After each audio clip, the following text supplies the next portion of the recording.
Joining us right now is Texas Congressman Lance Gooden, a member of the House Judiciary Committee. Congressman, thanks very much for being here. Your thoughts on where this is going? Well, we'll know in about 2 hours if Hunter shows up or not. But, you know, you don't get to dictate the terms by which you testify in the U.S. House.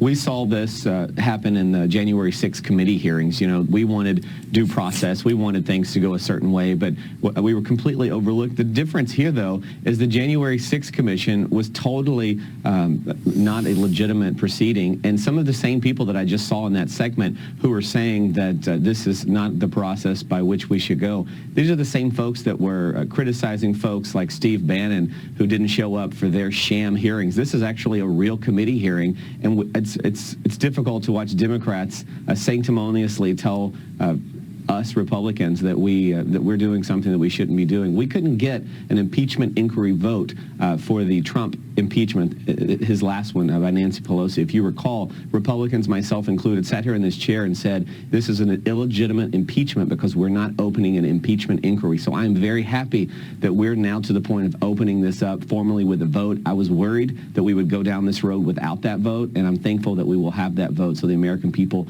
can see that Republicans follow the rule of law and that there is legitimacy to these proceedings. And you're saying the Democrats did not do that. They just went ahead and impeached President Trump without an inquiry.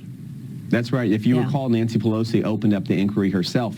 And Republicans were saying, you know what, this is not the way it's done. We should have a full vote by the House. I was actually worried a few months ago that we weren't going to do this when Kevin McCarthy said he was going to open this himself.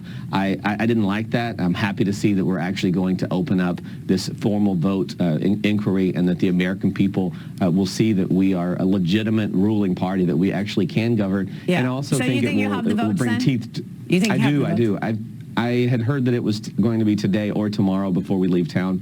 I'm pretty confident we have the votes because this administration and Hunter Biden have been just laughed at us when we've asked for documents. If they'd turned over documents, if they'd actually cooperated, I don't know that we would have had the votes. But because they've basically given the committee the middle finger and the American people, we've got moderates on our side that are saying, yes, they'll vote for this. Well, sources are telling Fox News that Hunter Biden is expected to testify today, that he is, in fact, planning to come. Meanwhile, this is all happening in the face of this new fight with President Biden over money to Ukraine. The president met with the president of Ukraine, Zelensky, yesterday, announcing another $200 million aid package. Biden claims Republicans' attempt to tie border policy to additional Ukraine aid is against democracy. Watch this.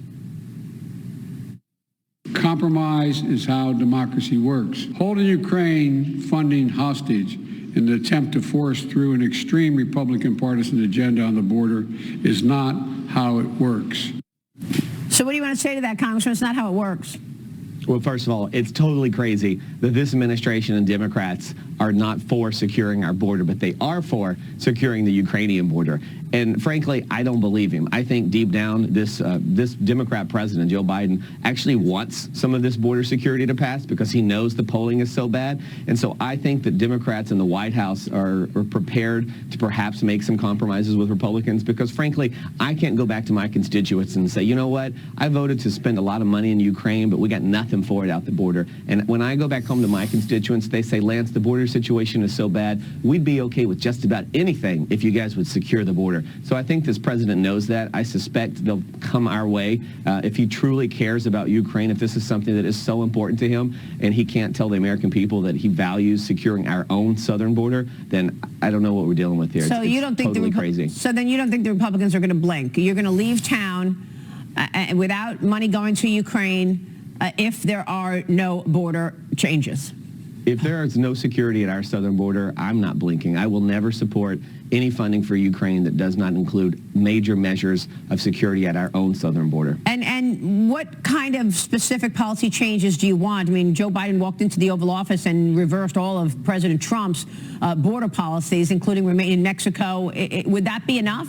One policy going back to the Trump days? That would be enough. That'd be a huge step. But we passed border security measures earlier in the House. Democrats say they're draconian and just heartless. I think that's crazy. I think what is heartless is to open up the southern border and let anyone and everyone come across our southern border and just be fanned out across the United States. You know, Remain in Mexico is a huge, huge issue.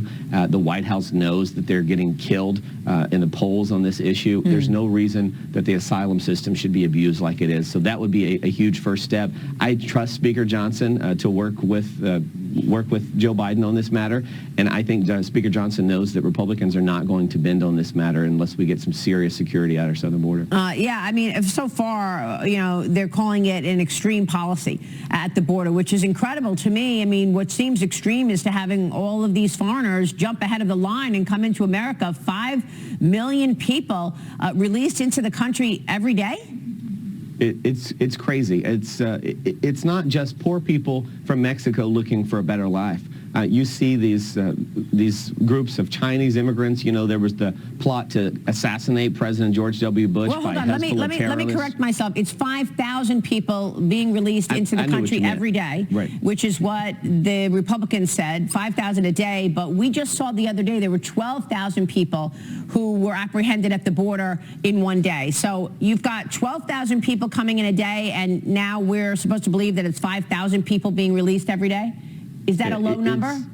It probably is a low number. The point is we've had 6 to 7 to possibly 8 million people come across the southern border since Joe Biden took office. The American people are not going to reward him with a second term if this is not fixed. I don't believe they're going to reward him anyway. But this White House is starting to pick up on these poll numbers, which is why you're seeing comments out of the White House say that they might be open to working with Republicans. But frankly, time is running out. It's already December 13th, and they want something by the end of the year. We're set to leave town tomorrow, and unless you've got a really solid border security plan, I don't see us making it happen for Ukraine. Unbelievable numbers. 5,000 people being released into the country every day. 8 million people having crossed on Joe Biden's watch. Congressman, thank you.